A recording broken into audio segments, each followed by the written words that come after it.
Today, we're going to pull back the curtain on something that pretty much every high performer runs into but almost never sees coming. It's what we're calling the invisible limit. So let's just get right to it. You know that feeling, right? You're buried in work, you're trying to power through it, but it feels like the harder you push, the heavier everything gets. You put in more hours, you try to grit your teeth and focus, but you're actually getting less done. It's just so frustrating, and it makes no sense. And look, this isn't just something you're imagining. It's a real thing. The source material for this whole explainer just nails it with this quote. It's like, yes, that's exactly it. Our gut reaction when we start to fall behind is always to just double down and hustle harder. But what if that's the exact opposite of what we should be doing? And that brings us to the big idea here, the thing that really changes the whole picture. It's a quieter truth, but once you hear it, everything starts to click. Performance doesn't just come from effort. Performance follows your state. Okay, let's break this down. The old model, the one we've all been taught, is super simple. Just put in more effort and you'll get more output. It's a brute force way of thinking. But the new reality is so much smarter.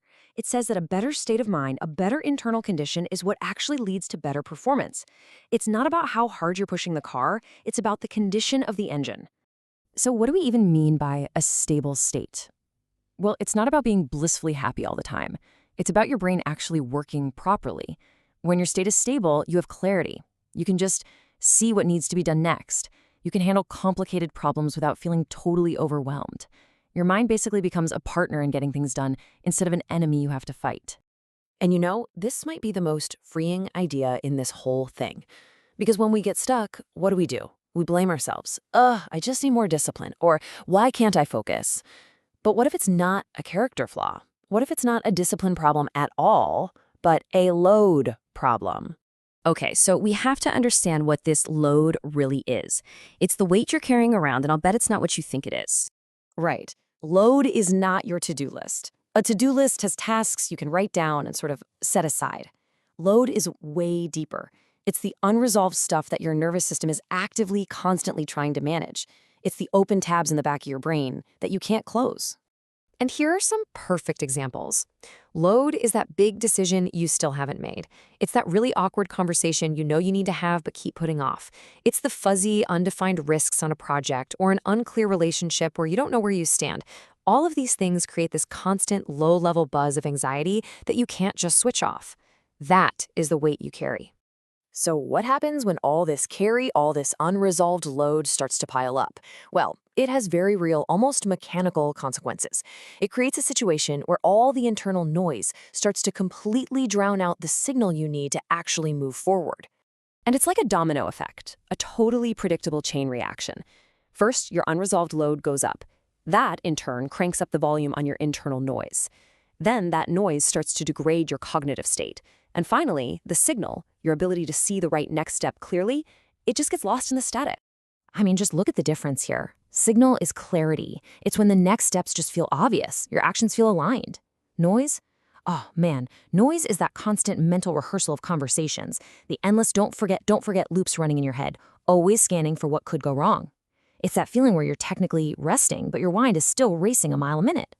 I absolutely love this quote because it hits the nail on the head. This isn't about you getting dumber. It's about your mental bandwidth, your cognitive real estate shrinking. You become less spacious. You have less room to think. So you start avoiding the big, complex problems and just drift towards the easy, trivial tasks instead. Okay, so if just trying harder isn't the answer, what is? We figured out the problem, so now let's talk about the solution. And it's not about effort. It's all about design. Seriously, let that sink in for a second. The solution is not more effort. The solution is architecture. You cannot strong-arm your way through a load problem. You have to build a system that can carry that load for you. So what is architecture? Well, it's any system you can trust that exists outside of your own head.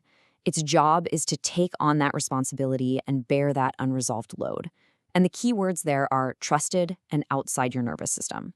Your brain has to genuinely believe that it can let go of the weight. And here's what that actually looks like. Closed loops means you know a request was heard and will get done, so you can stop worrying about it. Clear ownership. means zero ambiguity about who's responsible for what. And true delegation, that isn't just tossing a task to someone. It's transferring the internal weight of that task to what's called a trusted container. That container could be a person you know will get it done, or a rock-solid project management tool. The point is designing these release valves for your mind. So this brings us to the final piece of the puzzle. It's about adopting a totally new way of moving forward. We have to stop trying to force our way through problems and start designing our way around them. Think about it this way. Progress is natural. It wants to happen. Your job isn't to push it harder. Your job is to find what's getting in the way, the noise, the load, the interference, and just get it out of the way. You're not hitting the gas. You're taking your foot off the brake. And we're going to leave you with this. This is so important. Feeling overwhelmed is not a sign that you're weak or lazy or undisciplined. It is not a moral failure. It is simply a sign of structural overload. Your system is just carrying more than it was designed to. That's it. It's a mechanical problem. So the next time you feel stuck, the next time you feel that urge to just push harder, stop, take a breath, and ask a totally different question. Don't ask, how do I go faster? Ask yourself, what am I carrying? Figuring that out is the first real step to designing the architecture you need to finally move forward again. Thanks for tuning in.